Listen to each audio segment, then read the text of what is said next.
بسم اللہ الرحمن الرحیم۔ السلام علیکم ناظرین، پروگرام غیب کی باتیں اس کے ساتھ نیو یارک سے لائیو آپ کی خدمت میں حاضر ہیں۔ میں ہوں اس پروگرام کا میزبان محمود احمد اوان، اور میرے ساتھ تشریف فرما ہیں دور حاضر کی انتہائی جید اور معتبر شخصیت، جن کا علمی اور روحانی میدان میں ایک مقام ہے۔ حضرت السلام علیکم۔ وعلیکم السلام۔ ناظرین، جیسے کہ آپ کو معلوم ہے کہ پچھلے ہفتے ہم نے پروگرام میں حضرت کا جو فتویٰ ہے گلوبل مون سائٹنگ کے بارے میں، اس سلسلے میں تفصیلی گفتگو ہوئی تھی۔ ان کا فتویٰ اخبار میں بھی شائع ہوا ہے۔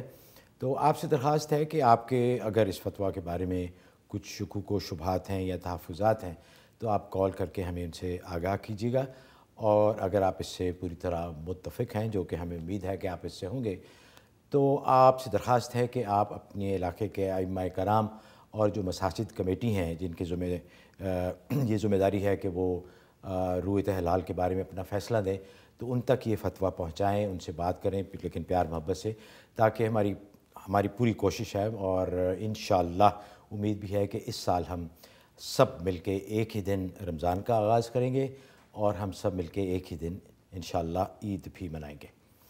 حضرت کیسے آپ؟ الحمدللہ۔ حضرت جیسے میں نے ابھی عرض کیا کہ ایک بہت ہی مستحسن آپ کا قدم ہے، بہت ہی بولڈ قدم ہے۔ لوگوں نے ای میلز میں بہت ہی زیادہ اس کی تعریف کی ہے، آپ کو بہت ہی دعائیں دی ہیں کہ آپ نے یہ جو قدم اٹھایا ہے، اس سے امت کا اتحاد اور یگانگت ہوگی۔ لیکن آپ کی علماء کرام، ان کا ٹوٹل ایک ڈیفرنٹ پرسپیکٹیو ہوتا ہے۔ انہوں نے کسی اور نظریے سے اس فتوے کو دیکھا ہوگا، علمی اعتبار سے اس کی کیا حیثیت ہے، اس کو ٹھوکا ہوگا، پرکھا ہوگا۔ تو آپ کی ان سے کوئی میٹنگز بھی میرے خیال میں رہی ہیں، جو مختلف مفتیان ہیں، اس علاقے کے ائمہ ہیں۔ تو یہ ذرا فرمائیے گا کہ اوور آل ان کا کیا تاثر اور کیسا رسپانس تھا؟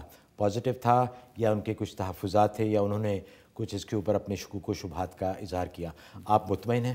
جی، نحمدہ ونصلی ونسلم علی رسولہ الکریم، اما بعد۔ لاسٹ ویک میں اس حوالے سے مختلف میری میٹنگز ہوئیں، عوام سے بھی رابطہ رہا۔ عوام الناس میں تو 100% ہر دل کی آواز یہی تھی، اور انتظامیہ مساجد سے بھی میری میٹنگز ہوئیں، ان کے جو شبہات تھے وہ بھی میں نے دور کیے۔ الحمدللہ وہ بھی کافی حد تک اس حوالے سے بہت سے 90% اس پہ کر ہی رہے تھے، اور باقی دوسرے حضرات بھی اس پہ غور و فکر کر رہے ہیں۔ پھر یہ کہ یہاں نیو یارک کے علماء کرام سے بھی میری مجلس ہوئی، تقریباً 20-25 علماء کرام کے ساتھ میری میٹنگز ہوئیں، اور ان کے جو شبہات تھے، جو خدشات تھے، سوالات، تو میں نے الحمدللہ کلیئر کیے، اس کی تفصیلات ان کو بتا دیں، اور جو میرا موقف تھا اس کو میں نے واضح کیا۔ اس لیے کہ ائمہ ثلاثہ کا گلوبل مون سائٹنگ کا مسلک تھا، اور 29 احادیث گلوبل مون سائٹنگ پر دلالت کرتی تھیں، تو گلوبل مون سائٹنگ میں تو کسی کی دوسری رائے ہو نہیں سکتی۔ ہاں، البتہ جو علماء کرام کو جو کنسرن تھا وہ سعودیہ کی رویت کے بارے میں تھا، کہ ان کو سعودیہ کی رویت پر شک تھا، کہ سعودیہ کا جو طریقہ کار ہے رویت کا وہ مشکوک ہے، لہٰذا وہ اس وجہ سے ہم جو ہے اس کو ریلیبل نہیں سمجھتے۔ اس حوالے سے بھی میں نے تفصیلات ان کے سامنے رکھی، خاص طور پہ جیسے کہ فتوے میں نے ذکر کیا کہ مفتی اعظم پاکستان مفتی محمد رفیع عثمانی، شیخ الاسلام مولانا تقی عثمانی، یہ حضرات، اور امام الہند جو ہے مولانا محمود الحسن گنگوئی رحمۃ اللہ علیہ، تو اس طریقے دیگر کثیر علماء کی تعداد، تو یہ علماء کرام اس کی رویت کو بالکل شرعی تسلیم کرتے ہیں، اور رویت کا وہ جو طریقہ تھا سعودی عرب کا، وہ میں نے بتلایا کہ وہ ائمہ اربعہ کی بنیاد پر ہے۔ امام ابو حنیفہ، امام مالک، امام شافعی، امام احمد بن حنبل، ان کا جو طریقہ کار ہے، جو ان کا مسلک تھا، ان کے مسلک کے مطابق ان کا شرعی طریقہ ہے۔ لہٰذا اس میں جو ہے کوئی دوسری رائے قائم کرنا، جبکہ اتنے بڑے بڑے جو ہے محقق علماء کرام نے اس کو شرعی رویت قرار دے دیا ہے، تو میرا خیال یہ ہے کہ یہاں کے جو زمینی حقائق ہیں، گراؤنڈ ریئلٹیز ہیں، کہ ایک انتشار امت کے اندر ہو رہا ہے، اس سے بہتر جو ہے راستہ یونٹی کا اور کوئی نہیں ہو سکتا۔ تو میں نے اس حوالے سے بھی ان کو کلیئر کیا۔ اب یہ ان حضرات پر ہے کہ وہ کس حد تک اس سے مطمئن ہوئے ہیں، تو اپنی رائے دیں۔ رائے انہوں نے کوئی بھی دی نہیں، لیکن یہ کہ اس میں سے ماشاءاللہ جو اس مجلس میں چند ایک افراد الحمدللہ انہوں نے باقاعدہ اس پر اطمینان کا اظہار کیا۔ اچھا حضرت، سب سے بڑا اختلاف یا جو انہوں نے اظہار کیا وہ یہی تھا کہ وہاں کی رویت پہ ان کو شک تھا، بس ان کو اس کی رویت، لیکن اس پہ سب کا اتفاق ہے کہ گلوبل مون سائٹنگ یہ صحیح طریقہ ہے۔ جی، وہ تو میں نے عرض کیا، گلوبل مون سائٹنگ سے تو اختلاف کر ہی کوئی نہیں سکتا، کیونکہ یہ تو 29 احادیث یا ستہ کی اس پر دلالت کرتی ہیں، اور پھر یہ ائمہ ثلاثہ اس کے قائل ہیں۔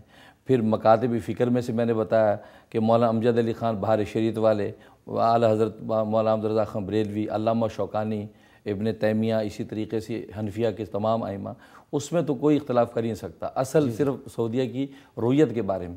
اس کو بھی میں نے کلیئر کیا کہ جب اپنے محققین امت اس کی تحقیق کے بعد یہ بات کہہ رہے ہیں کہ وہ شرعی رویت ہے، تو میرا خیال اس کے بعد ہمیں سوچنا نہیں چاہیے۔ اچھا حضرت، ایسا تو نہیں آپ کو محسوس ہوا کہ کچھ لوگوں نے صرف اپنی انا کی خاطر یا میں نہ مانوں، یا وہ یہ کہ وہ اتنے سالوں سے جو کہ یہ کرتے آئے ہیں، اب ان کو بڑا عجیب لگ رہا ہے کہ وہ کیسے اتنے سالوں کی پریکٹس کو چھوڑ دیں؟ جی لیکن ہاں ہو سکتا ہے، لیکن میں وہ بھی ظاہر علماء اکرام ہیں اور مجھ سے زیادہ صاحب علم و فضل ہے، میں ان پر یہ بدگمانی تو نہیں کرتا، لیکن یہ کہ یہ ایک انسان کی فطرت ہوتی ہے سم ٹائم، لیکن میں ایسے بدگمانی نہیں کرتا۔ ہو سکتا ہے ان کو کوئی علمی تحفظات ہوں جس وجہ سے انہوں نے میری بات کو بھی نہ مانا ہو سکتا ہے وقت کے ساتھ اس پہ غور و فکر کریں تو ہو سکتا ہے کہ اللہ تعالیٰ ان کو یہ کے سامنے ایک حقیقت کو واضح کرے۔ لیکن حضرت ہم تو اچھا گمان رکھیں گے انشاءاللہ، اور امید ہے کہ اس سال انشاءاللہ بہت فرق پڑے گا آپ کے فتوی آنے کے بعد، اور سب کو اطمینان بھی ہے اس بات کا اور خوشی بھی ہے، مسرت بھی ہے کہ انشاءاللہ لوگ امید کر رہے ہیں کہ اس سال ایک ہی دن سب روزہ رکھیں گے اور ایک ہی دن ہم عید منائیں گے۔ نوشاد صاحب ہیں جی ٹیکسس سے، جی السلام علیکم۔ وعلیکم السلام، کیسے ہیں آپ نوشاد صاحب؟ بس دعا ہے آپ کی۔ جی فرمائیے۔ مجھے جو سوال تھا وہ اس حصے کا کچھ حصے کا جواب مل گیا آپ کی طرف سے۔ وہ سوال یہی تھا کہ بعض دفعہ ایسا ہوتا ہے کہ کیلکولیشن کے حساب سے بھی مکے یا مدینہ میں چاند نظر نہیں آتا، لیکن وہ لوگ ڈکلیئر کر دیتے ہیں کہ ہمیں شہادت مل گئی ہے، کہاں سے ملی یہ نہیں بتاتے اور چاند ہو گیا، تو اس صورت میں آپ کا کیا؟ جی بہت بہت شکریہ۔ اچھا حضرت ایسا ہوتا ہے؟ جی وہ میں نے پہلے یہ بتایا تھا گزشتہ اس میں کہ اصل میں یہ مسئلہ اختلافی ہے کہ اگر شہادت ایسے وقت میں آ جائے کہ سائنٹیفکلی طور پر دنیا میں کہیں چاند کا وجود ممکن نہ ہو، یعنی اس کی برتھ ہی نیومون ہی نہیں ہوا اور شہادت شرعی آ گئی، اب کیا کیا جائے؟ یہ مسئلہ پرانے فقہ میں اختلافی ہے۔ اس میں نے بتایا تھا کہ ائمہ اربعہ، امام ابو حنیفہ، امام مالک، امام شافعی، امام احمد بن حنبل، یہ چاروں کے چاروں اس بات پر متفق ہیں کہ ہمیں نبی نے حسابات کا مکلف نہیں کیا، ہمیں شہادت شریعہ کا مکلف کیا ہے۔ شہادت شریعہ ایک مسلمان نے دے دی، بس ہمیں اس کو ایکسیپٹ کر کے عید کا یا رمضان کا آغاز کرنا ہے۔ یہ ان جمہور کا مسلک ہے۔ اور لیکن دو فقی ہیں، ابن مقاتل حنفی اور علامہ سبکی شافعی، یہ دو فقی ہیں، ان کا مسلک یہ ہے کہ اگر سائنٹیفکلی طور پہ چاند کا نظر آنا ممکن نہ ہو اور شہادت شریعہ آ جائے تو نفی میں ہم جو ہے وہ حسابات کا اعتبار کریں گے اور کہیں گے کہ یہ شہادت مشکوک ہے کیونکہ سائنٹیفکلی طور پہ چاند کا وجود نہیں ہے، لہذا اس شہادت کو مشکوک کر کے ہم اس کو تسلیم نہیں کریں گے۔ یہ ان دو فقی کا مسلک ہے۔ لیکن مولانا شیخ الاسلام محمد تقی عثمانی دامت برکاتہم العالیہ نے لکھا ہے کہ ہم جمہور کے مسئلوں کو چھوڑ کے یہ بعض فقیوں کے اقوال پر تشدد کر کے امت کو انتشار میں ڈالیں، یہ کسی طرح بھی مناسب نہیں ہے۔ جمہور جو ہے فقہ ہیں ان کا مسلک یہی ہے شہادت شریعہ کے ہم مکلف ہیں، کیونکہ نبی نے 3 سورس بتائے ہیں، ایک رویت عامہ، دوسری شہادت شریعہ، تیسرا اکمال ثلاثین یعنی 30 دن پورے کرنا، چوتھا کوئی سورس نہیں بتایا کہ سائنٹیفکلی طور پہ جو ہے وہ چاند کے حوالے سے کیا جو ہے کنسرن ہے۔ اس لیے ہمیں جو ہے تو علماء عرب جو ہے وہ اسی جمہور کے مسلک پر قائم ہے کہ شہادت شریعہ آ گئی اور اس کے مطابق ہم نے فیصلہ کر دیا ہے، لہذا ہمیں حسابات کا مکلف نہیں کیا گیا، اور یہی جو ہے راجع اور اصل مسلک ہے۔ جی حسن ہیں اٹلانٹا سے، جی حسن صاحب السلام علیکم۔ جی وعلیکم السلام۔ جی میرا حضرت مفتی صاحب سے ایک سوال ہے۔ جی فرمائیے۔ جی پہلے تو میں یہ کہنا چاہتا ہوں کہ اللہ تعالیٰ حضرت کے درجات بہت بلند کرے کہ اتنا بہترین فتویٰ انہوں نے دیا اور اتنی بڑی مشکل امت کی حل کر دی اس فتوے کے حوالے سے۔ اور دوسرا میرا سوال یہ ہے کہ ذاتی حیثیت میں تو مجھے بھرپور حضرت کی شخصیت پہ اور فتوے پہ اعتماد ہے، لیکن ایک کچھ سوال جو ساتھی اٹھاتے ہیں ایک اعتراض یہاں ہماری لوکل مسجد میں، وہ یہ ہے کہ سعودی کی رویت میں اور باقی ملکوں کی رویت میں 2 دن کا فرق پڑ جاتا ہے۔ تو وہ یہ کہتے ہیں کہ اتنا بڑا فرق کیسے پڑ سکتا ہے کہ پوری دنیا تو ایک طرف اور سعودیہ کی رویت میں 2 دن کا فرق، یعنی کہ 1 دن تو چلے ایکسیپٹیبل ہے لیکن 2 دن یہ تو بہت زیادہ ہو جاتے ہیں۔ جی اس کے بارے میں حضرت کیا فرماتے ہیں؟ جی بہت بہت شکریہ۔ یہ اچھا سوال کیا آپ نے۔ یہ اس حوالے سے پاکستان میں بھی ایک وقت میں بڑا واویلا ہوا تھا، اور پاکستان میں ایک بہت بڑا ادارہ ہے لاہور میں، جامعہ اشرفیہ لاہور، اس کے بہت بڑے محدث تھے اور انتقال ہو گیا ان کا مرحوم، مولانا موسیٰ خان البازی۔ یہ بہت بڑے محدث تھے اور علم فلکیات اور علم حیت کے بڑے ماہر تھے، اور تمام علماء اکرام کے اندر ان کو مسلم جو ہے وہ مانا جاتا ہے۔ ان کی کتاب فلکیات جدیدہ اور انٹرنیٹ پہ موجود بھی ہے، اس میں حضرت اس وقت بھی یہ بات جو لکھی تھی، اور یہ کہا تھا کہ عرب کے اندر مکہ کے اندر 2 دن پہلے پہلی کا چاند نظر آ جائے اور 2 دن کے بعد پاکستان کے اندر پہلی کا چاند نظر آ جائے تو فرمایا کہ علم حیت اور علم فلکیات کے اصول سے بالکل درست ہے۔ جو اہل علم اس کے اندر اعتراض کرتے ہیں وہ اصل میں علم حیت اور علم فلکیات کی باریکیوں سے واقف نہیں ہیں، ان کا فن کی کتابوں کا مطالعہ گہرا نہیں ہے، تبھی ان کو یہ شبہ ہوتا ہے کہ 2 دن پہلے وہاں پہلی کا چاند کیسے نظر آ گیا جبکہ 2 دن بعد آج ہم پہلی کا چاند دیکھ رہے ہیں۔ تو فرمایا کہ یہ چاند کی گردشوں کا ایک ایسا نظام ہوتا ہے کہ وہ 2 دن پہلے وہ یا 1 دن پہلے کسی جگہ پہلی کا چاند ظاہر ہو سکتا ہے اور 2 دن کے بعد دوسرے خطے پہ اس مطلب پر پہلی کا چاند بھی ظاہر ہو سکتا ہے۔ جیسے کہ ہمارے یہاں ہوتا ہے کہ سعودی عرب کے اندر چاند 1 دن پہلے جو ظاہر ہو گیا، امریکہ کے اندر 1 دن کے بعد جو پہلی کا چاند نظر آیا تو 1 دن کا فرق پڑ گیا۔ تو فرمایا یہ فرق پڑنا یہ بالکل فن کے اعتبار سے اس میں کوئی اعتراض نہیں ہے، اور یہ بھی لکھا کہ ہم علماء عرب اور وہاں کے دیندار علماء کے بارے میں یہ بدگمانی نہیں کر سکتے کہ خدا نخواستہ وہ قرآن کریم کی صریح نصوص کی مخالفت کرتے ہیں، احادیث طیبہ کی مخالفت کرتے ہیں، اور جو امت کے حج کو، رمضان کو، عیدوں کو برباد کرنے کے لیے وہ اتنا بڑا جو ہے فیصلہ دے دیتے ہیں، جبکہ وہ علماء کی کمیٹی اس پوری شہادت کے بارے میں غور و فکر کر کے فیصلہ کرتی ہے، تو ہم ان کے بارے میں ایسی بدگمانی نہیں کرتے۔ فرمایا کہ وہ بالکل شریعت کے مطابق رویت کا اعلان کرتے ہیں اور یہی درست ہے۔ ماشاءاللہ جی، بہت اچھا۔ حضرت بریک پہ جانے سے پہلے ایک کال لیتے ہیں، نظیرہ بڑے دیر سے ہولڈ کر رہی ہیں۔ جی السلام علیکم۔ وعلیکم السلام، ماشاءاللہ آپ کا پروگرام بہت اچھا ہے۔ میرا ایک سوال تھا، جی اگر فیملی میں ڈیتھ ہوئے کسی کی تو کیا پڑھنا چاہیے؟ اچھا جی، ہاں، تو اس کے لیے کہ ایصال ثواب کے لیے کم سے کم ہر نماز کے بعد 1 مرتبہ سورہ فاتحہ اور 3 مرتبہ قل هو اللہ پڑھ لیں، تو 5 نمازوں کے بعد آپ یہ پڑھیں گے تو گویا کہ وہ ان کو قرآن کریم کا ثواب ان کو پہنچے گا، مرحوم کو زیادہ سے زیادہ، کیونکہ ظاہر ہے کہ ایک دفعہ قل هو اللہ پڑھنا جو ہے 1/3 قرآن کا ثواب پہنچتا ہے، تو اس کا اہتمام کریں اور دعائے مغفرت کریں ان کے لیے، تو اس سے انشاءاللہ اس کو نفع ہوگا۔ اچھا حضرت، ایک بریک کا ٹائم ہوا ہے اور بریک سے جب واپس آئیں گے تو بہت ساری ای میلز ہمیں آئی ہیں شب برات کے بارے میں۔ کچھ لوگوں نے اس کا پوچھا ہے کہ اس کی کوئی حیثیت نہیں ہے، یہ بدعت ہے، اور کچھ لوگ اس کو بہت ہی فضیلت اور اہمیت دیتے ہیں۔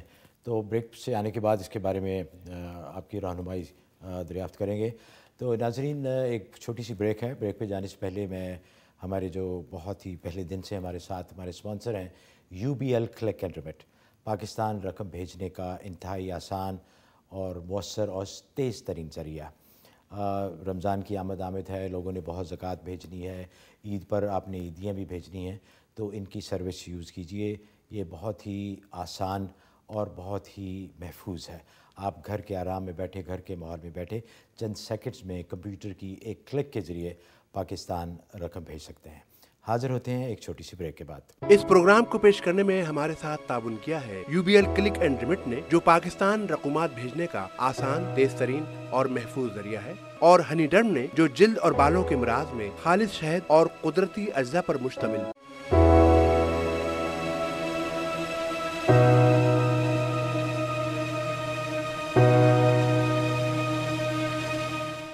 غیب کی باتیں نیو یارک سے لائیو آپ کی خدمت میں حاضر ہیں۔ پروگرام میں دوبارہ آپ کو بہت بہت خوش آمدید۔ جیسا کہ بریک پہ جانے سے پہلے ہم نے عرض کیا تھا کہ شب برات کے بارے میں بات کریں گے، تو ناظرین اس بارے میں 2 آراء پائی جاتی ہیں۔ ایک لوگ تو وہ ہیں، وہ جو کہتے ہیں کہ یہ کچھ بھی نہیں ہے، یہ ایک بدعت ہے، اور دوسرا فرقہ جو ہے یا دوسری طبقہ فکر جو ہے وہ کہتے ہیں اس کی بہت ہی فضیلت ہے، اس کی بہت ہی اہمیت ہے۔ ہم حضرت سے دریافت فرمائیں گے کہ اسلام میں قرآن اور حدیث کی روشنی میں اس کی کیا شرعی حیثیت ہے۔ جی حضرت۔ اس حوالے سے یہ ہے کہ میں یہ سمجھتا ہوں کہ امت میں جیسے کہ اور ایسے سانحات ہیں، ان میں سے ایک سانحہ یہ ہے کہ افراط و تفریط۔ افراط و تفریط میں امت گم ہو جاتی ہے، اعتدال اور توازن یہ اصل اسلام کی تصویر ہے۔ اس لیے اس رات کے حوالے سے بھی گویا کہ 3 مسلک بنے۔ ایک مسلک وہ بنا جنہوں نے ان کو بالکل بدعت کہا، بلکہ شب برات کو انہوں نے تو شب تبرہ کہہ دیا کہ تبرہ سے مراد یہ ہے کہ صحابہ پر تبرہ بھیجا جاتا ہے، تو گویا کہ یہ رات روافض اور شیعوں کی رات ہے، اس کا اسلام سے کوئی تعلق نہیں ہے۔ انہوں نے تو اتنا ایک کال ایکسٹریم۔ اچھا حضرت، ویسے برات کا لفظی ترجمہ کیا ہے؟ برات کا معنی نجات، بری ہونا۔ اچھا، تو اس رات میں اللہ تعالیٰ چونکہ جہنم سے بری کرتے ہیں لوگوں کو، گناہوں سے یہ معاف کر دیتے ہیں۔ تو تبرہ کہاں سے آ گیا؟ تو تبرہ انہوں جو ایک بتا رہا ہوں، ایک مسئلہ یہ ہے کہ انہوں نے کہا جی اسے برات سے مراد تبرہ ہے، کہ یہ اس میں جو ہے وہ لوگ جو ہے صحابہ سے برات اور تبرہ اور بیزاری ظاہر کرتے ہیں، لہٰذا اس رات کا سنت سے کوئی تعلق نہیں۔ لیکن میں سمجھتی یہ مسلک بالکل غلط ہے، ایسا نہیں۔ دوسرا مسلک یہ ہے کہ انہوں نے اس شب برات کو شب قدر کی طرح جو ہے فضیلت والی رات بنایا، اس کے برابر کر دیا، وہ بھی صحیح نہیں ہے۔ ہاں اعتدال اور توازن اس کا یہ ہے کہ اس کی فضیلت کا انکار نہیں کیا جا سکتا۔ اس کی فضیلت میں اتنی کثرت سے حدیثیں آئی ہیں، ایک دو نہیں 17 صحابہ نے اس کی فضیلت کی حدیثیں بیان کی، بعض حدیثیں اس میں صحیح حدیثیں ہیں، یہاں تک کہ علامہ ناصر الدین البانی یہ ایک محدث گزرے ہیں، تو ایک خاص طبقہ ہے جو ان کو بہت ان کی جو ہے وہ رائے کو احترام دیتا ہے، تو انہوں نے بھی ان احادیث کو صحیح قرار دیا۔ اور اسی طریقے سے بعض حدیثیں ضعیف ہیں، لیکن وہ ضعف ایسا نہیں ہے کہ جس کی وجہ سے ان کو رد کر دیا جائے، کیونکہ ان کی تائید میں صحیح حدیثیں موجود ہیں، لہٰذا اس وجہ سے وہ ضعیف حدیثیں بھی قوی ہو جاتی ہیں۔ پھر امت کا عمل اس پر چلا آ رہا ہے، اس کی وجہ سے بھی ان حدیثوں میں قوت پیدا ہو گئی۔ اور پھر یہ اصول ہے فن حدیث کا کہ ضعیف حدیث اگر متعدد صحابہ سے منقول ہو تو وہ حسن لغیری ہو جاتی ہے، تو یہ حدیثیں جو ہے ایک دو نہیں 17 صحابہ سے منقول ہیں، تو یہ حسن لغیری ہیں، یہ ضعیف حدیثیں نہیں کہ قابل رد ہوں۔ لہذا خلاصہ یہ ہے کہ اس رات کی عبادت اور اس کے دن کا روزہ یہ باقاعدہ ایک فضیلت رکھتا ہے اور اس کا اہتمام کرنا چاہیے، اور اہل سنت والجماعت کا حق مسلک یہی ہے کہ باقاعدہ ایک فضیلت والی رات ہے اور اس میں اللہ تبارک و تعالیٰ اہل زمین کے لیے بخشش کا فیصلہ کرتا ہے۔ اچھا حضرت، اس میں یہ جو کہا جاتا ہے کہ ایک درخت ہے، اس کے اوپر پتے لگے ہوئے ہیں جس پہ ہر ایک کا نام ہے جو دنیا میں اس وقت موجود ہے، اور جس نے اس سال دنیا سے چلے جانا ہے ان کا پتا گر جاتا ہے، پھر یہ ہے کہ ہمارا رزق لکھا جاتا ہے، حالانکہ وہ تو ہمارا ایمان ہے کہ جس دن سے ہم پیدا ہوئے ہمارا رزق تقدیر وہ تو لکھا گیا ہوا ہے، تو یہ اضافی چیزیں ہیں یا اس کی بھی کوئی حدیث میں آتا ہے؟ اچھا، صحیح حدیث میں آتا ہے کہ نبی پاک صلی اللہ علیہ وسلم حضرت عائشہ صدیقہ رضی اللہ تعالیٰ سے فرمایا کہ آج کی رات وہ رات ہے کہ اس رات میں رزق جو اتارا جاتا ہے آسمانی دنیا پر، لکھا ہوا تو لوح محفوظ پہ ہے، لیکن اس رات میں سال کا آئندہ سال کا کوٹا اتارا جاتا ہے، تو ایک قسم کا یہ بجٹ، بالکل ہاں بجٹ، بالکل سالانہ معاملہ ہے، تو یہ بالکل رزق اتارا جاتا ہے اور اسی طریقے سے لکھا جاتا ہے، اور اسی طریقے نیک اعمال لکھے جاتے ہیں کہ اگلے سال میں کون کیا کیا نیک اعمال کرے گا، یہاں تک کہ مرنے والوں کے نام لکھے جاتے ہیں کہ اگلے شب برات سے پہلے کون کون مرے گا، ان کی لسٹ ہوتی ہے۔ اس لیے نبی پاک صلی اللہ علیہ وسلم شعبان کے مہینے میں کثرت سے روزے رکھتے تھے، اور حضرت حذیفہ بن یمان رضی اللہ عنہ سے فرمایا کہ میں اس لیے رکھتا ہوں تاکہ میرا نام مرنے والوں میں لکھا جائے اس حال میں کہ میں اللہ کے ہاں روزے سے ہوں، یہ صحیح حدیث فرمایا۔ لہٰذا یہ ایک جو ہے مسکنسپشن ہے، یہ رات باقاعدہ فضیلت والی ہے اور اس رات میں عبادت کرنی چاہیے، اللہ کے ہاں بخشش کے فیصلے ہوتے ہیں۔ اچھا حضرت، کچھ ای میلز بھی دیکھ لیتے ہیں۔ حفصہ حسین نیو جرسی سے انہوں نے لکھا ہے کہ مفتی صاحب آپ کا بہت بہت شکریہ، آپ نے میری بیٹی کے لیے جو ایڈوائز کیا تھا ماشاءاللہ اس کو بہت ہی فائدہ ہوا اور وہ اب بہت بہتر ہے۔ میری دوسری بیٹی کا بتلائیں، وہ امتحان میں اچھے سکور نہیں لا رہی، کوئی دعا بتلا دیں، شکریہ۔ ماشاءاللہ بہت خوشی کی بات ہے، اللہ تعالیٰ نے آپ کو اس ذکر کا نفع پہنچایا، آپ 2 رکعت نماز شکرانہ پڑھ کے اللہ کا شکر کریں، اور دوسری بیٹی کے لیے یا علیمو یا ناصرو یہ 150 دفعہ روزانہ پڑھ کے پانی وغیرہ کے پہ دم کر کے اس کو پلاتی رہیں، انشاءاللہ اس کا بھی تعلیمی سکور اچھا ہو جائے گا، میں دل سے دعا بھی کرتا ہوں۔ اچھا سر، اور بھی بہت ساری ای میلز ہیں جس نے لوگوں میں آپ کو بہت ہی دعائیں دی ہیں، اور ساتھ میں ہمارا کام بھی بن رہا ہے کہ وہ پوری ٹیم کو دعائیں دے رہے ہیں، تو آپ کو اللہ اس کی جزا دے کہ آپ کی وجہ سے لوگ ہمارے لیے بھی دعا کر رہے ہیں۔ ایک اور ای میل ہے ساجدہ بیگم ہے فلوریڈا سے، حضرت آپ کی دعاؤں و وظیفوں سے بہت فائدہ ہوا، میں یہ وظائف اپنے خاندان انگلینڈ اپنے خاندان والوں کو بھیج رہی ہوں، وہ اس قدر خوش ہیں اور کہ آپ یقین نہیں کر سکتے، گھروں میں ایسی برکت ہو گئی کہ سب لوگ نمازی اور نیک ہوتے جا رہے ہیں اور جم کر بیٹھ کر آپ کا بتلایا ہوا اللہ کا ذکر کرتے ہیں، تو آپ کا بھی بہت بہت شکریہ حضرت، آپ کے لیے بھی بہت یہ خوشی کا ہے کہ اتنا بھلا ہو رہا ہے لوگوں کا۔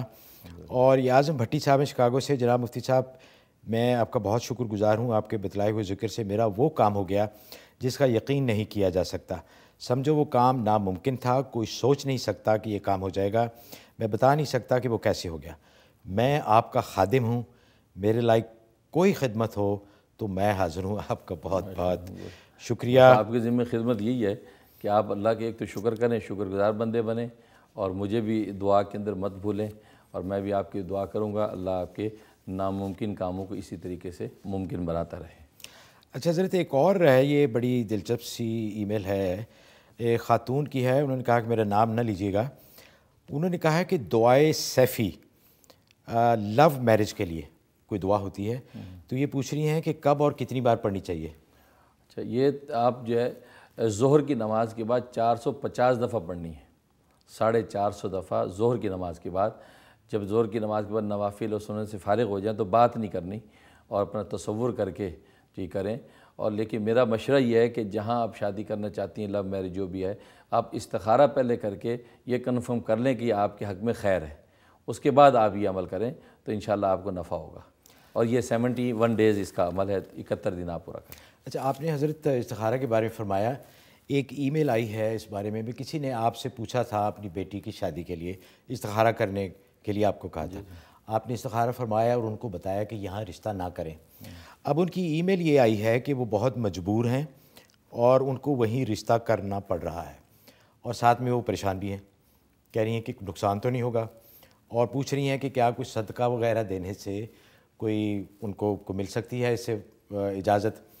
تو اس ذرا تھوڑی سی فرما دیں کہ اتنی امپورٹنٹ چیز ہے استخارہ کہ آپ اللہ کی رائے پوچھ رہے ہیں, اور پھر اس کے بعد اپنی رائے کا اس کے اوپر ٹھوسنا یا تو پوچھنا ہی نہیں چاہیے, اور جب اگر پوچھیں اللہ کی رائے تو پھر اس پہ اوپر پورا عمل ہونا چاہیے.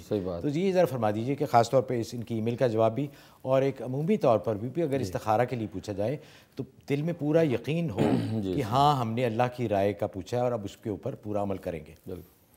ہاں, اس لیے میں استخارہ سے پہلے یہ تجویز دیا کرتا ہوں کہ آپ پہلے بالکل خالی ذہن ہو کر استخارہ کریں کہ اللہ کا جو منشا ظاہر ہوگا وہ کریں گے ہم.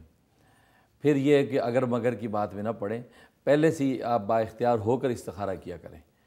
اس لیے میں کہا کرتا ہوں اگر آپ یہ سوچتے کہ نہیں چانسز نہیں ہیں, ہم جو ہے نا پہ عمل نہیں کر پائیں گے یا ہاں پہ عمل نہیں کر پائیں گے, حالات ایسے ہیں, تو پھر میں مشورہ دیا کرتا ہوں استخارہ کریں ہی نہ, اللہ سے دعائے خیر مانگ کے وہ معاملہ کر لیں. لیکن اب آپ نے جو صورتحال ظاہر کی ہے تو میرا مشورہ تو یہ ہے کہ اگر ایسی کوئی مجبوری نہیں ہے, کیونکہ میں نے پہلے بھی بتایا تھا کہ استخارے کے بعد اگر اس پر عمل نہ کیا جائے تو اس میں فقہا کے 2 قول ہیں. ایک قول یہ کہ وہ شخص کافر ہو جاتا ہے جو عمل نہ کرے, اور دوسرا قول یہ ہے کہ وہ گناہ کبیرہ کا مرتکب ہے, اور اسی قول کو مفتح بھی قول قرار دیا ہے کہ وہ گناہ کبیرہ کا مرتکب ہے, کیونکہ اللہ کا منشا ظاہر ہونے کے بعد اب اس پر عمل نہ کرے تو یہ گویا کہ ایک طرح کی اللہ کی توہین ہے. اس لیے بعض نے اس کو کفر کہا اور بعض نے اس کو جو گناہ کبیرہ کہا ہے. اس لیے لیکن اگر پھر بھی آپ سمجھتی ہیں کہ حالات ایسے ہیں کہ ممکن نہیں, تو پھر ظاہر ہے کہ صدقہ جو ہے وہ دافع البلا ہوتا ہے. تو میں مشورہ دیا کرتا ہوں کہ 2 بکرے جو ہے اللہ کے راستے میں صدقہ کر دیے جائیں, ذبح کر دیے جائیں, اور اس کے بعد اللہ تبارک و تعالیٰ سے دعا خیر مانگ کے تو یہ معاملہ کر لیں. امید ہے کہ اللہ تبارک و تعالیٰ کسی بھی قسم کی تکلیف سے محفوظ رکھیں گے. حضرت میرا اپنا تجربہ بھی ہے. ایک دفعہ بہت سال پہلے جوانی کے عالم میں نے ایک استخارہ کیا تھا کسی جاب کے بارے میں, لیکن استخارہ میں جو اشارہ ہوا میں نے اس کے خلاف کیا اور بہت نقصان اٹھایا. تو میرا تو سب ناظرین کو یہی مشورہ ہے جیسے کہ حضرت نے فرمایا کہ اگر استخارہ کریں تو پھر اس کے اوپر پورا عمل کریں. مسز خان بہت عرصے سے ہولڈ کر رہی ہیں شکاگو سے. جی السلام علیکم. جی السلام علیکم. وعلیکم اور السلام. آپ دونوں کو بھی بہت بہت سلام. میرا سوال حضرت یہ ہے کہ کیا گیس اسٹیشن کی آمدنی سے حج ہو سکتا ہے, جبکہ گیس اسٹیشن میں گیس اور گروسری کے علاوہ لیکر بھی شامل ہوتا ہے؟ بہت شکریہ. اچھا جی. ہاں, شرعی اور فقہی اعتبار سے مکس آمدنی جو ہے, جیسے کہ آپ گیس اسٹیشن کی آمدنی کہہ رہے ہیں, اس میں حلال پروڈکٹس بھی ہیں حرام بھی ہیں. تو مکس آمدنی اس کے بارے میں فقہا کا فیصلہ یہ ہے کہ اگر اکثر اس میں حلال ہے اور کم حصہ اس کے حرام ہے اور دونوں مکس ہیں تو اس کو حلال کنسیڈر کیا جائے گا.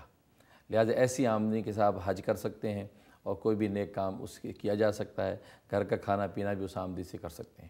لیکن اگر ایسی صورتحال ہے کہ حرام پروڈکٹ زیادہ ہیں, حلال بہت کم ہیں, تو اس صورت میں اس کو حرام کنسیڈر کیا جائے گا. تو پھر اس کے ساتھ جو ہے کوئی بھی نیک کام کرنا گویا کہ اس نیک کام کی توہین ہے. اور اگر دونوں برابر ہیں, دونوں 50-50% ہیں, تو اس کے اندر جو فقہا نے گنجائش دی ہے کہ اس کو بھی حلال سمجھا جائے گا اور اس سے آپ جیسا حج کرنا چاہتی ہیں تو حج کر سکتی ہیں. اچھا حضرت, وقت ہوا ایک بریک کا. بریک سے جب واپس آئیں گے تو ایک بہت ہی ایک اور اہم موضوع ہے جس کے بارے میں کافی ای میلز بھی آئی ہیں کہ قربانی اور زکوٰۃ جن لوگوں کے اوپر قرض ہے ان کے بارے میں کیا حکم ہے. اور پھر انہوں نے یہ پوچھا کہ قرض تو ہر ایک کے اوپر ہے, یہاں پہ مورگیج ہے, کریڈٹ کارڈ کے ہمارے اوپر ڈیٹس ہیں بہت, اور کچھ تو ضروریات کے لیے ہم خرچ کرتے ہیں, کچھ تعیشات کے لیے خرچ کرتے ہیں, بڑی گاڑی لے لی, بڑا گھر لے لیا. تو اس سلسلے میں جو قرض ہے تو اس کے بارے میں بات کریں گے کہ اسلام میں کیا حکم ہے قربانی اور زکوٰۃ کے اعتبار سے. بریک پہ جانے سے پہلے میں شکر گزار ہوں honeyderm.com جو کہ شہد کی بیسس پہ بہت سارے ان کے پروڈکٹس ہیں, بالوں کے لیے, آپ کی جلد کے لیے, اگر بال گر رہے ہیں تو ان کو روکتا ہے, بال اگر گرے ہوئے ہیں تو ان کو اگانے کے لیے, اور جلد کی کوئی بھی کسی قسم کی مرض ہو تو اس کے لیے انتہائی یہ مجرب پروڈکٹ ہے. آپ جائیے honeyderm.com پہ, انشاءاللہ آپ کا بہت فائدہ ہوگا. حاضر ہوتے ہیں ایک چھوٹی سی بریک کے بعد. اس پروگرام کو پیش کرنے میں ہمارے ساتھ تعاون کیا ہے UBL کلک اینڈ ریمٹ نے, جو پاکستان رقومات بھیجنے کا آسان, تیز ترین اور محفوظ ذریعہ ہے, اور ہنی ڈرم نے جو جلد اور بالوں کے امراض میں خالص شہد اور قدرتی اجزاء پر مشتمل.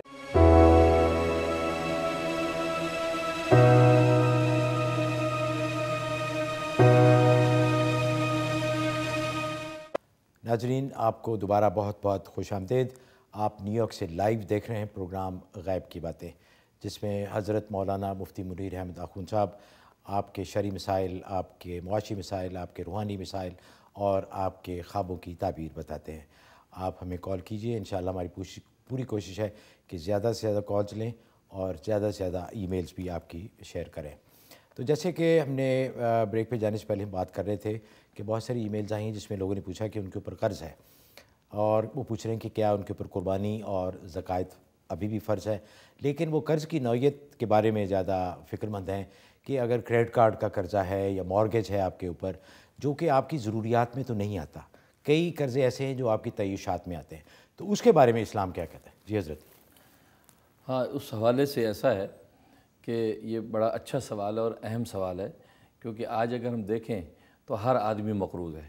یہاں تک کہ اگر کوئی ملینئر ہے تو وہ بلینوں کا مقروض ہے, کیونکہ بینکوں سے قرض لیے بغیر اس کی فیکٹری نہیں چلتی, اس کی ملز ٹیکسٹائل نہیں چل سکتی.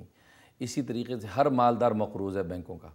تو اگر قرض کا وہ اصول کہ قرض مائنس کیا جائے, اس کے بعد جو بچے اس پر زکوٰۃ ہوگی, اگر یہ رکھا جائے عام, تو اس صورت میں کوئی بھی ایسا شخص نہیں ہوگا جس پر زکوٰۃ جو ہے وہ واجب ہو, بلکہ یہ بڑے بڑے جو سیٹ ہیں یہ سب صاحب وہ مستحق زکوٰۃ ہو جائیں گے. اس لیے یہ ایک بات یاد رکھیں, شیخ الاسلام مولانا تقی عثمانی صاحب دامت برکاتہ عالیہ نے اس حوالے سے بڑی متوازن بات کہی.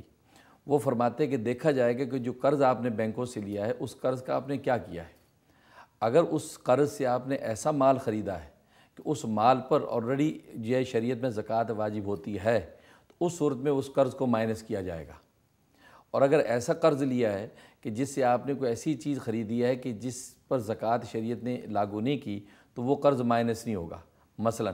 مثلا آپ نے یہ مارگیج لیا مکان کے لیے, مکان جو آپ نے خریدا, مکان پر جو ہے وہ زکوٰۃ نہیں ہوتی, رہائشی مکان پہ زکوٰۃ نہیں ہے, لہٰذا یہ جو قرض آپ نے لیا یہ قرض مائنس نہیں ہوگا, لہٰذا آپ پر زکوٰۃ آئے گی. اور اگر آپ نے قرض لیا, اس سے آپ نے جو ہے ٹیکسٹائل مل لگائی, ٹیکسٹائل کا سامان خریدا, اپنا جو ہے تجارتی مال خریدا, چونکہ تجارتی مال کے اوپر شریعت زکوٰۃ لگاتی ہے, لہٰذا یہ جو قرض ہے اس کو مائنس کیا جائے گا, کیونکہ زکوٰۃ ادھر سے ظاہر لگ رہی ہے, لہٰذا وہاں اس کا قرض مائنس کیا جائے گا. اس لیے اس اصول کو یاد رکھیں کہ بینکوں کے جو قرض بڑے بڑے لیے جاتے ہیں, اس سے آپ نے کس مقصد میں اس کو استعمال کیا ہے. اگر ایسی چیز میں استعمال کیا ہے کہ جس پہ شریعت زکوٰۃ لگاتی ہے تو وہ قرض مائنس ہوگا, اور اگر ایسی چیز لی ہے جس سے پہ شریعت زکوٰۃ نہیں لگاتی تو وہ قرض جو ہے وہ مائنس نہیں ہوگا. تو اس طریقے سے یہ فیصلہ کیا جائے گا, تو ورنہ جو ہے میس اپ ہو جائے گا سارا معاملہ, کسی پر بھی زکوٰۃ واجب نہیں ہوگی. جی سر, کنیکٹیکٹ سے کالر ہیں. جی السلام علیکم. ہلو. جی السلام علیکم, کون صاحب؟ وعلیکم السلام. جی میں کالج اسٹیشن سے بول رہا ہوں, ٹیکسس سے. اچھا اچھا. جی سعید نام ہے میرا. جی فرمائیے. جی یہ اصل میں یہ چاند کے سلسلے میں جو مفتی صاحب نے بتایا تو بڑا احسن بتایا, لیکن ایک دو چیزیں کچھ سمجھ میں نہیں آ رہی, میں چاہتا تھا کہ اس کو کلیئر کیا جائے. جی جی. ایک تو چیز ہے کہ آج سے 100 سال پہلے جب کمیونیکیشن کی فاسٹ نہیں تھی تو یہ مولانا صاحب کی فتوی کو کس طرح فالو کرتے ہیں وہ لوگ. چلیے اب کمیونیکیشن فاسٹ ہو گئی ہے, تو پھر تو سعودی عرب میں اگر فجر ہو رہی ہے تو یہاں پہ بھی فجر پڑھ لینی چاہیے اس کو. فجر اس میں اگر ظہر ہو رہی تھی یہاں پہ, میں سمجھتا ہوں کہ ہم کوئی آسان راستہ تو نہیں تلاش کر رہے, جبکہ اسلام نے اتنا سمپل طریقہ بتا دیا ہے کہ خاص علاقے ہورائزن کے اندر جب ایک گواہی مل جائے تو وہاں کے لوگ اتحاد کر کے وہ پڑھ لیں. مطلب کچھ تھوڑے سے خدشات تھے جو میرا مقصد کو اعتراض کرنا نہیں تھا. بہت شکریہ. حضرت ذرا مختصر اس میں بہت بات اصل میں بات یہ ہے کہ یہ نماز کی جو آپ نے مثال دی کہ وہاں فجر ہو رہی یہاں فجر پڑھ لیں، اصل میں ان اوقات نماز کا تعلق سورج کے ساتھ ہے، ان کا چاند کے ساتھ تعلق نہیں ہے۔ سورج دنیا کے اندر جو ہے جس اعتبار سے طلوع کرے گا اسی اعتبار سے اوقات کا تعلق ہوتا ہے، اور چاند دنیا کا ایک ہی قرار دیا گیا ہے۔ اس لیے نبی پاک صلی اللہ علیہ وسلم نے صوموا لرؤیتہ وافطروا لرؤیتہ کی حدیث کے اندر پوری امت کو خطاب کیا ہے۔ اس لیے فقہاء ثلاثہ نے یہ بات کی کہ پوری امت کو اس کے اندر خطاب کیا گیا ہے، اور اس کا مطلب یہ ہے کہ کوئی بھی مسلمان کہیں بھی دیکھ لے اور اس کی رؤیت شرعی طریقے سے دوسرے علاقوں تک پہنچ جائے تو اس کے مطابق وہ عمل کر لیں گے۔ اس میں اتحاد امت تھا، اس لیے نبی پاک صلی اللہ علیہ وسلم نے یہ ارشاد فرمایا۔ اور آپ نے جو سعودیہ کی نمازوں کی مثال دی اس کا تعلق سورج کے ساتھ ہے، اس کا چاند سے کوئی تعلق نہیں ہے، لہذا اس میں ہمیں کوئی یہ قیاس جو ہے قیاس مال فارق ہے۔ اور پھر نبی پاک کا اپنا عمل، سنن ابو داؤد کی حدیث ہے جس میں آپ نے دوسرے علاقے کی خبر کو معتبر مانا۔ چنانچہ ابو داؤد کی حدیث ہے کہ آپ نے چاند تلاش کیا، چاند نہیں ملا، اور اس کے بعد جو ہے اگلے دن شام کو ایک قافلہ آیا ملک شام سے، تو ان سے نبی پاک صلی اللہ علیہ وسلم نے پوچھا تو ایک شخص نے کہا کہ میں نے کل شام چاند دیکھا تھا۔ تو آپ صلی اللہ علیہ وسلم نے اسے کہا کہ کیا تو گواہی دیتا ہے کہ اللہ کے سوا کوئی معبود نہیں؟ اس نے کہا میں گواہی دیتا ہوں۔ اور کہا کہ کیا تو گواہی دیتا ہے کہ محمد اللہ کے رسول ہیں؟ کہا کہ ہاں میں گواہی دیتا ہوں۔ اس کے بعد آپ نے فرمایا کہ یا بلال اذن فی الناس فلیصوموا غدا، اے بلال لوگوں میں اعلان کر دو کہ اس کی اس گواہی کی بنیاد پر ہم کل روزہ رکھیں گے۔ اس کے بارے میں شیخ الاسلام مولانا تقی عثمانی جو ہے دامت برکات میں لکھتے ہیں کہ یہ شخص جو ہے وہ دوسرے علاقے کی چاند کی خبر لے کے آیا تھا، نبی پاک صلی اللہ علیہ وسلم تک یہ خبر پہنچی اور آپ نے اس کی خبر کو ریلیبل سمجھا۔ یہی وہ گلوبل مون سائٹنگ کی جو ہے عملی دلیل ہے کہ نبی پاک نے گلوبل مون سائٹنگ کی رؤیت پر اعتبار کر کے روزہ رکھنے کا حکم دے دیا۔ اور باقی آپ نے جو قولی حدیثیں میں نے 29 حدیثیں فتوے میں لکھی ہیں اس میں آپ نے قولی حدیثوں میں عمومی حکم دیا، اور ہمارے فقہاء ثلاثہ نے اسی کو دلیل بنایا کہ اس میں گلوبل مون سائٹنگ ہے۔ جب باقی رہا معاملہ کہ پہلے زمانے میں، بات آپ کی صحیح کہ پہلے زمانے میں چونکہ ذرائع مواصلات نہیں تھے اس لیے وہاں یہ آسان تھا، ہر آدمی اپنے مطلع کا چاند دیکھ کے عمل کرتا اور کرتا رہا، لیکن آج تو ہر چیز گلوبلائز ہو گئی ہے۔ تو اس وقت گلوبلائزیشن اتنی ہو گئی کہ سعودی عرب میں اگر کوئی چاند دیکھ کر وہاں سے اگر جہاز پر سوار ہو کر امریکہ پہنچے تو یہاں پہنچ کر وہ اپنی زبان سے گواہی دے سکتا ہے کہ میں نے وہاں چاند دیکھا ہے، کہ ٹائمنگ کا اتنا بڑا ہمارے پاس یہ بینیفٹ موجود ہے۔ اس لیے اس وقت یہ جس طرح ہر چیز گلوبلائز ہو گئی تو یہ جو ہے گلوبل مون سائٹنگ کا جو مسلک جو اصل نبی کا منشا تھا اسی پر عمل ہونا چاہیے، اسی میں امت کی یونٹی ہے، ورنہ آپ دیکھ رہے ہیں کہ خوشی کی دنوں میں انتشار ہے، اس کے ختم ہونے کی پھر کوئی صورت نہیں ہے۔ جی ماشاءاللہ۔ اچھا ایسے بہت ساری کالز ہیں، ذرا جلدی کالز لیں۔ مسز زاہد ہیں نارتھ کیرولائنا سے۔ جی السلام علیکم۔ جی وعلیکم السلام، مفتی صاحب کو بھی السلام علیکم۔ وعلیکم السلام۔ جی میرا مسئلہ ہے کہ میری بھتیجی ہے 3 سال کی ہے اور وہ 4 دن سے ہاسپٹل میں ہے، اس کا جو ہے لیور سائز بڑا ہو گیا ہے اور سمجھ رہے تھے ڈاکٹرز کے شاید اس کو ہیپاٹائٹس ہے، لیکن سارے ٹیسٹ جو ہے نیگیٹو آئے ہیں، کچھ سمجھ نہیں آ رہی ہے۔ اس کی آج بایوپسی ہوئی ہے، تو آپ کوئی دعا بتا دیں کہ اس کی طبیعت سنبھل جائے ورنہ اس کا لیور ٹرانسپلانٹ کرنا پڑے گا۔ اوہو جی بہت بہت شکریہ، انشاءاللہ بہتر ہو جائے تو آپ اس کے لیے ایسا کریں کہ سورۃ بنی اسرائیل آیت نمبر 80 یہ 80 مرتبہ روز پڑھ کے پانی پہ دم کر کے رکھ دیں اور اول آخر 11 مرتبہ دروشی پڑھ لیں، وہ پانی دے دیں، دن بھر وہی پانی پیتی رہے، رات تک پیے، جو بچ جائے کیاری وغیرہ میں پودوں میں ڈال دیں، اگلے دن نیا پانی لے لیں۔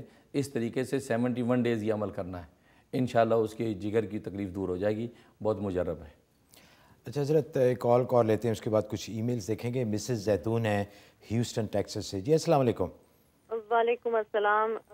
مفتی صاحب سے میرا سوال یہ ہے جی کہ ابھی انہوں نے جو گیس اسٹیشنز کے بارے میں بولا، تو اگر سپوز اسٹور کے اندر $20,000 کا سامان جو ہے وہ لے کر ہے اور اس میں لاٹری بھی ہے اور دوسرا 20,000 کا سامان دوسری گروسری ہے اور گیس ہے یا جو کچھ بھی ہے جو کہ حلال ہے، تو کیا وہ منی وائز کوانٹٹی وائز کہہ رہے تھے؟ اور ایک دوسرا مجھے چھوٹا سا کوشچن یہ ہے، کسی نے پوچھا ہے کہ میاں بیوی میں بہت پیار ہے سب کچھ ہے، لیکن ایک وقت ایسا آتا ہے کہ اتنی لڑائی ہو جاتی ہے کہ بالکل ختم ہونے کو ہو جاتا ہے، تو اس کے لیے کوئی وظیفہ بتا دیں کہ ان کی آپس میں یہ جو اس حد تک لڑائی ہو جاتی ہے اور پھر اس کے اور دونوں ختم کرنا بھی نہیں چاہتے اور دونوں میں بہت زیادہ پیار ہے، بہت کیئر کرتے ہیں ایک دوسرے کا۔ اس میں خیال زیادہ پریشان نہ ہوں، یہ اکثر گھروں میں ایسے ہی ہوتا ہے، تو زیادہ پریشانی کی بات نہیں، لیکن پھر بھی حضرت فرمائیے۔ ہاں تو پہلے مسئلے میں نے جو اصولی بات بتا دی ہے کہ اس میں جو ہے وہ جو بھی پرسنٹیج آئے گا اس میں آپ دیکھ لیں کہ غالب آمدنی کون سی ہے، کہ اگر یہ 50% ہے تو میں نے بتا دیا کہ اس میں گنجائش ہے، آپ یہ سوچ کے استعمال کریں گے کہ حلال والے حصے میں سے ہم استعمال کر رہے ہیں۔ اور اگر یہ 60 اور 40 کا مارجن ہے، 60% حلال ہے اور 40 حرام ہے، تو آپ وہ مکس اگر ہو جاتا ہے تو فقہ نے اصول بتا دیا اس کو حلال کنسیڈر کیا جائے گا۔ اور اگر 60% جو حرام ہے 40% حلال ہے، دو مکس ہو جائے گا تو اس کو حرام کنسیڈر کیا جائے گا کہ جو غالب حصہ ہوگا اسی کے اعتبار سے حکم لگایا جائے گا، تو آپ اسی حساب سے سیٹ اپ کر سکتے ہیں۔ ویسے میں یہ تجویز دیا کرتا ہوں کہ لکر اور اسی طریقے سے لاٹو وغیرہ کی جو آمدنی آئے اس انکم کو الگ آپ رکھیں، تو آپ کو پتہ ہو مہینے کے آخر میں کہ اتنی آمدنی یہ لکر کی اور یہ لاٹو کی ہے، تو بہتر یہ کہ وہ آمدنی آپ استعمال ہی نہ کریں اور وہ آمدنی بغیر ثواب کی نیت کے محتاج و غریبوں میں بانٹ دیں، اور جو حلال کے ذریعے سے جو آیا ہے اس کو آپ استعمال کریں۔ کیونکہ مجھے پتہ ہے کہ لاٹو لوگ اس لیے لگاتے ہیں کہ لاٹو کی وجہ سے لوگ حلال پروڈکٹ بھی خریدتے ہیں، لکر اس لیے رکھ دیا کہ لکر بھی لیں گے لیکن لکر کے ساتھ اور حلال چیزیں بھی لے جائیں گے، تو اس کا یہی طریقہ ہے کہ آپ اس آمدنی کو بالکل الگ رکھیں اور وہ بغیر ثواب کی نیت کے دے دیں، اور جو حلال کے ذریعے سے آیا ہے اس پاکیزہ اور طیب مال کو استعمال کریں۔ اور باقی جو دوسرا سوال ہے تو اس حوالے سے انہوں نے وہ بچی جو ان کی بیمار تھی اس کا تھا یا کوئی اور بھول گئے، معافی چاہتے ہیں حضرت۔ ایک بریک کا ٹائم ہوا ہے، بریک پہ جانے سے پہلے ہمارے تیسرے اسپانسر جو ہیں ڈاکٹر محمد اقبال ڈینٹسٹ، میں نے پچھلی دفعہ بھی گزارش کی تھی کہ یہ بہت ہی تجربہ کار ماشاءاللہ پچھلے 40 سال سے یہاں ان کا کلینک ہے۔ گزارش ہے کہ صرف ٹرائی اسٹیٹ ایریا کے جو لوگ ہیں، new York, new Jersey, Connecticut کے، وہ ان کو کال کریں۔ یہ ماشاءاللہ بڑے دیندار آدمی بھی ہیں، اللہ کا نام لے کے اور بڑے اچھے طریقے سے آپ کے دانتوں کو دیکھتے ہیں اور علاج کرتے ہیں۔ ان کو کال کیجئے، انشاءاللہ آپ مایوس نہیں ہوں گے۔ حاضر ہوتے ہیں ایک چھوٹے سے وقفے کے بعد۔ اس پروگرام کو پیش کرنے میں ہمارے ساتھ تعاون کیا ہے UBL کلک اینڈ ریمٹ نے، جو پاکستان رقومات بھیجنے کا آسان، تیز ترین اور محفوظ ذریعہ ہے، اور ہنی ڈرم نے، جو جلد اور بالوں کے امراض میں خالص شہد اور قدرتی اجزاء پر مشتمل۔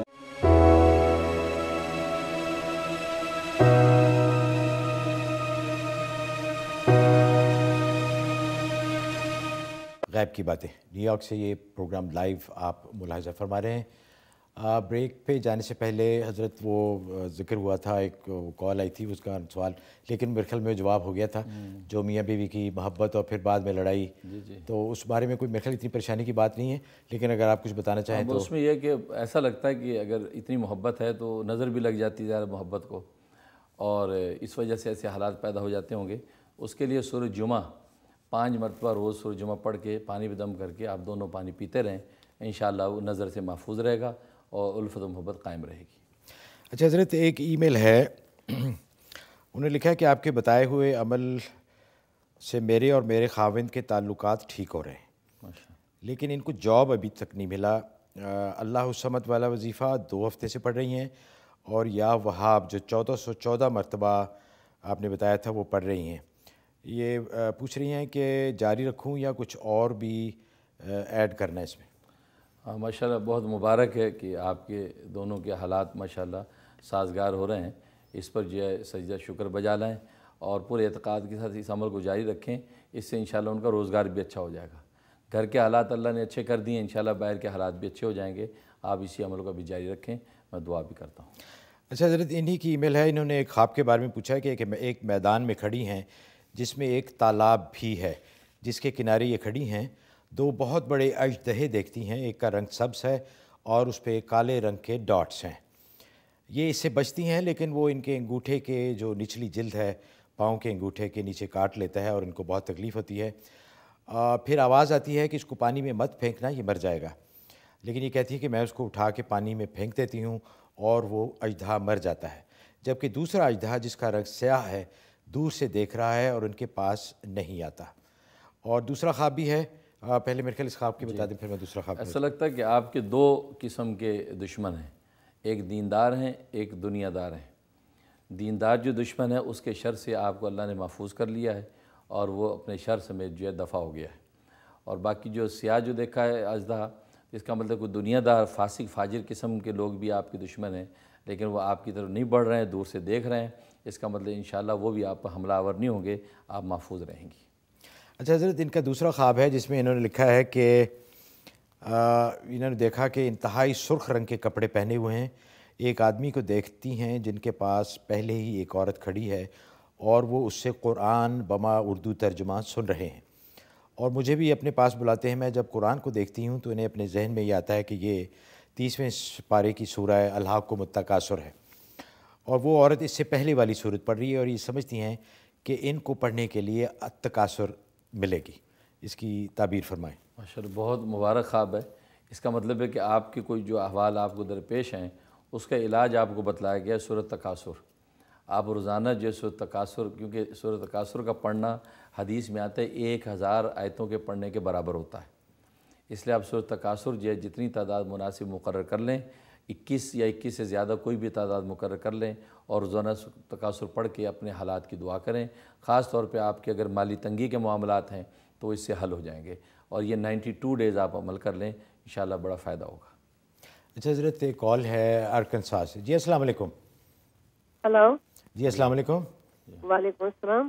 جی فرمائیے۔ محترم بزرگوار سے بھی میرا سلام پیش کر دیجیے۔ جی وعلیکم السلام۔ یہ درخواست ہے میری کہ میں یہاں پر ہوں، میرے کراچی میں میرے پلاٹ ہے ایک، اس پہ قبضہ ہو گیا ہے اور اس کا مقدمہ چل رہا ہے، اور دوسرے شخص کو انہوں نے نام غلط بنا کے اس کے نام کر دیا ہے یا کر رہے ہیں وہ، اور ایک میرے اپنے گھر کا ہے کہ اس شخص کے اوپر میرے تمام واجبات ہیں جو وہ ادا نہیں کر رہا۔ اس سلسلے میں میرے لیے کچھ جی انشاءاللہ آپ اس کے لیے ایسا کریں، سورۃ آل عمران آیت نمبر 154 یہ روزانہ 29 دفعہ پڑھیں۔ اس میں آپ اپنے دونوں معاملوں کی نیت کر لیں، جو واجبات ادا نہیں کر رہے ہیں وہ، اور اسی طریقے سے جو آپ پر ظلم زیادتی کر رہے ہیں، قبضہ کر رہے ہیں آپ کی پراپرٹی کو، یہ تو دونوں کی نیت کر کے یہ 92 آپ یہ عمل کر لیں۔ اول آخر 11 مرتبہ درود شریف، انشاءاللہ بہت مجرب ہے، بہت جلدی آپ کو ان دشمن سے چھٹکارا بھی ہوگا اور آپ کا حق بھی آپ کو ملے گا۔ جی سلمہ ہیں، بہت دیر سے ہولڈ کر رہی ہیں کنیٹیکٹ سے۔ جی السلام علیکم۔ جی وعلیکم السلام۔ السلام علیکم مفتی صاحب۔ وعلیکم السلام۔ جی فرمائیے۔ جی مفتی صاحب سے مجھے کہنا تھا کہ ماشاءاللہ آپ کا فتویٰ کنیکٹیکٹ میں وہاں پر مسجد وغیرہ میں بہت زیادہ مقبول ہوا ہے، اور وہاں کے لوگوں نے کہا ہے کہ ماشاءاللہ کہ ہم آپ کے فتوے پر عمل کرنے کی کوشش کریں گے۔ وہاں کی مسجدوں کے جو مولوی حضرات ہیں انہوں نے بھی جی۔ اور حضرت آپ سے ایک سوال تھا میرا کہ پچھلے زمانے میں جیسے کہ صحابہ کرام اور تابعین وغیرہ کے دور میں چاند دیکھنے کے لیے اتنی کہ تقدو نہیں کی جاتی تھی، اور لوگوں کو دوسرے شہروں میں نہیں ان کے آنے کی خبروں کا انتظار نہیں کیا جاتا تھا، بلکہ اپنے اپنے علاقوں میں ہی چاند دیکھ کر لوگ صحابہ کرام اور تابعین وغیرہ عید اور رمضان کر لیا کرتے تھے۔ جی تو اب کے زمانے میں اس طرح دوسرے لوگوں کی شہادتیں کیوں ضروری ہیں کہ دوسرے شہروں کی شہادتیں؟ دیکھیں میرے خیال میں حضرت نے بڑی تفصیل سے بتا دیا ہے، جیسے ابھی انہوں نے ایک واقعہ بتایا تھا کہ دوسرے شہر سے ایک صحابی تشریف لائے، انہوں نے بتایا کہ انہوں نے چاند دیکھا تھا۔ تو اس وقت چونکہ یہ آئی ٹی اور انفارمیشن کے اور ذرائع ترسیل اتنے فاسٹ نہیں تھے، اس لیے دوسرے شہروں سے نہ تو ضرورت پڑتی تھی اور نہ ہی وہاں سے آسانی سے پیغام آ سکتا تھا۔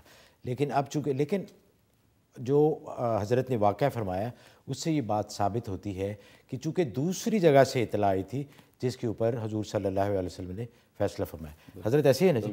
تو اب چونکہ اطلاعات بہت آسانی سے آ سکتی ہیں تو ان کے اوپر اس کا آسانی سے کیوں نہ فائدہ اٹھایا جائے، جیسے باقی چیزوں میں ہم کرتے ہیں کہ یہاں کی آج کی سائنسی ترقیات سے باقی چیزوں میں فائدہ ہم اٹھا رہے ہیں، بجائے پیدل حج کرنے کے ہوائی جہازوں پہ جا رہے ہیں اور یہاں کی جو ہے جدید سہولتوں سے فائدہ اٹھا رہے ہیں۔ اسی طریقے سے یہ بھی ایک سہولت ہے کہ چونکہ اس وقت یہ ذرائع مواصلات نہیں تھے لہٰذا اس کی کوشش نہیں کی گئی۔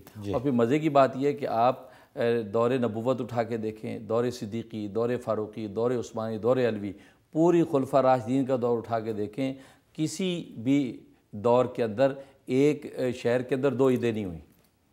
اب یہ کتنی بڑی دلیل ہے کہ اتنے بڑے جو ہے دور کے اندر کبھی 2 عیدیں نہیں ہوئی ایک شہر میں۔ اس کا مطلب یہ کہ آپس میں اس وقت بھی یہ لوگ ایک دوسرے کے اتنے جوائنٹ تھے، یہاں تک کہ بحقی کے اندر حضرت عمر رضی اللہ تعالیٰ عنہ کا عمل لکھا ہے کہ وہ چاند دیکھ رہے تھے اور برائے ابن عازب صحابی بھی ساتھ تھے، تو ایک شخص آگے قافلہ آیا، تو آپ نے پوچھا کہاں سے آئے ہو؟ کہا میں ملک شام سے آیا ہوں، من المغرب، شام سے آیا ہوں۔ تو کہا کہ کوئی خبر ہے تمہارے پاس؟ کہا کہ ہاں ہم نے مغرب کے اندر شام میں چاند دیکھ لیا ہے۔ آپ نے فوراً فرمایا بس ایک مسلمان کا چاند دیکھنا ہمارے لیے کافی ہے جس نے مغرب میں دیکھ لیا، لہٰذا اب ہمیں دیکھنے کی ضرورت نہیں، اعلان کر دو کل روزہ ہوگا۔ اب یہ مثالیں عملی موجود ہیں کہ جس میں دوسرے شہروں کی خبر پر عمل کیا گیا، جس کو ہم گلوبل مون سائٹنگ کہتے ہیں۔ باقی آپ یہ کہہ رہے ہیں کہ اس کی آج کی طریقے سے، کیونکہ اس وقت ذرائع مواصلات نہیں تھے، نہ کوشش کی گئی، لیکن اس کے باوجود جب ایسی اطلاعات ملیں تو فوراً نبی نے بھی عمل کیا، صحابہ نے بھی عمل کیا، جو ہمارے لیے بہت بڑی دلیل ہے کہ گلوبل مون سائٹنگ پاسبل ہے، اور آج کے دور میں تو اس میں کوئی شک ہی نہیں ہے کہ بڑی آسانی سے ہم اس پہ عمل کر سکتے ہیں۔ اچھا حضرت، میرے خیال ماشاء اللہ اتنی تفصیل سے آپ نے یہ فرما دیا ہے، اب میرے خیال میں کوئی مزید شک شبہ رہنا نہیں چاہیے۔ مسز خان ہے مزوری سے، جی السلام علیکم۔ وعلیکم السلام۔ جی فرمائیے۔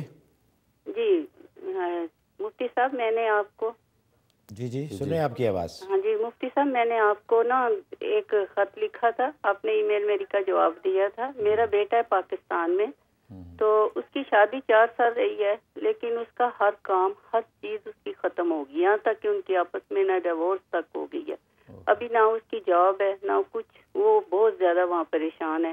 تو اس کی وجہ سے آپ نے مجھے بتایا بھی تھا کہ 125 مرتبہ میں نے آیت الکرسی پڑھنی ہے، وہ ورد بھی میں نے شروع کیا ہوا ہے، لیکن اس کی کوئی جاب وغیرہ کوئی کام نہیں ہو رہا۔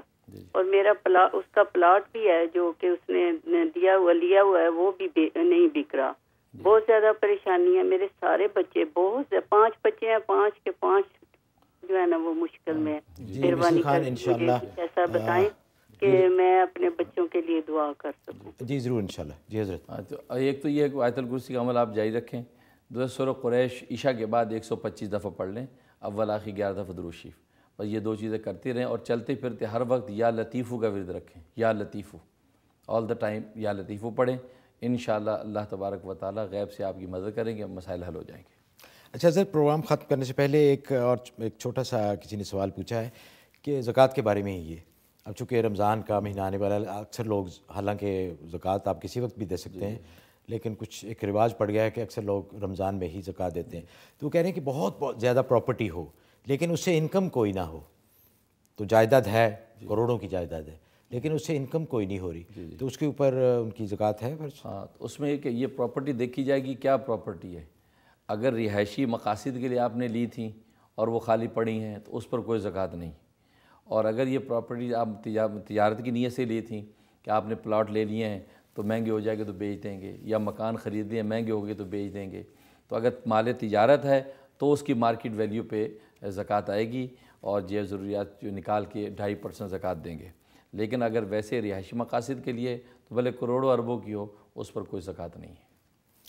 اچھا حضرت، وقت ختم ہو چکا ہے، اس سے پہلے باب السلام حج گروپ ہے، آپ کی نگرانی میں آپ گروپ لے کے جاتے ہیں حج کے لیے، تو یہ تو بڑی سعادت کی بات ہے کہ اگر آپ کی نگرانی میں آپ کی زیر تربیت حج ہو جائے، تو ناظرین آپ سے درخواست ہے کہ اگر حج کا ارادہ ہو تو باب السلام حج گروپ کو کال کریں۔ ان کا ای میل ہے salamhaj11 کون سی ہے جی @gmail.com salamhaj11@gmail.com۔ تو ناظرین وقت ختم ہو جاتا ہے، اگلے ہفتے پھر انشاءاللہ آپ سے ملاقات ہوگی۔ اگلے ہفتے ہم ڈسکس کریں گے، جیسے کہ پچھلے چند ہفتے پہلے فرشتوں کے بارے میں بات ہو رہی تھی، تو ایک فرشتے حضرت میکائیل جو کہ جن کے ذمے ہمارے سب کا رزق، روزی لانا ان کے ذمے ہے، تو ان کے بارے میں بات ہوگی، دیکھنا مت بھولیے گا۔ سبحان ربک رب العزت عما یصفون وسلام علی المرسلین والحمد للہ رب العالمین۔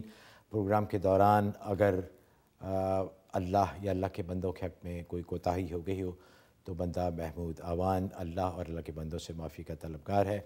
مجھے اور ہمارے بہت ہی محترم اور معزز مہمان حضرت مولانا مفتی منیر احمد اخون کو اجازت دیجیے، اس امید کے ساتھ کہ آپ کی دعائیں اور آپ کی پذیرائی ہمارے ساتھ رہے گی۔ اجازت دیجیے، اللہ حافظ۔ اس پروگرام کو پیش کرنے میں ہمارے ساتھ تعاون کیا ہے UBL کلک اینڈ ریمٹ نے، جو پاکستان رقومات بھیجنے کا آسان، تیز ترین اور محفوظ ذریعہ ہے، اور ہنی ڈرم نے، جو جلد اور بالوں کے امراض میں خالص شہد اور قدرتی اجزاء پر مشتمل بہترین پروڈکٹ ہے۔